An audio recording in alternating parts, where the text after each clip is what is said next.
السلام عليكم.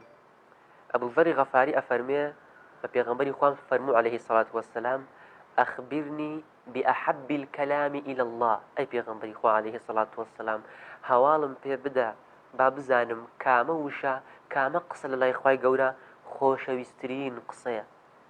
أفرمي فقال بيغمبر عليه الصلاة والسلام فرموي إن أحب الكلام إلى الله خوشويسترين وتيك لله إخواي كورا أوي كوابلي سبحان الله وبحمده باكو بيغرتي بو خواي كورا كلمتان خفيفتان على اللسان دوشهن سوكن لسزمان حبيبتان إلى الرحمن خوشويستن لله خواي كورا ثقيلتان في الميزان وزور قرسيش لسرتاي ترازو لروج قيامتا عنده كلمتين بيغمر عليه الصلاة والسلام فرمي سبحان الله وبحمده سبحان الله العظيم.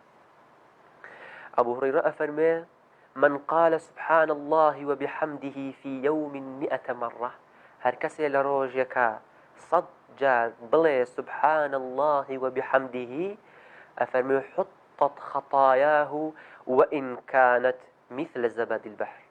أفرمي تاوانا كاني دانا هل أورن أجر هاتو تاوانا كاني هيند زوربون بقيك في الدريا كانش بون.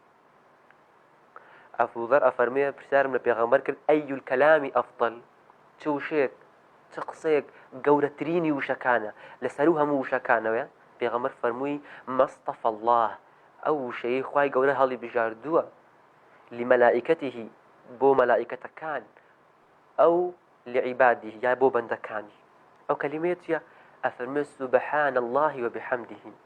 جابر أفرمي بيغمبر عليه الصلاة والسلام فرموي من قال سبحان الله العظيم وبحمده هر كسيك بليت سبحان الله العظيم وبحمده أفرمي غرست له نخلة في الجنة دار خرمايكي بو أتيندريت بو آمادة أكريت لنو بهشتا.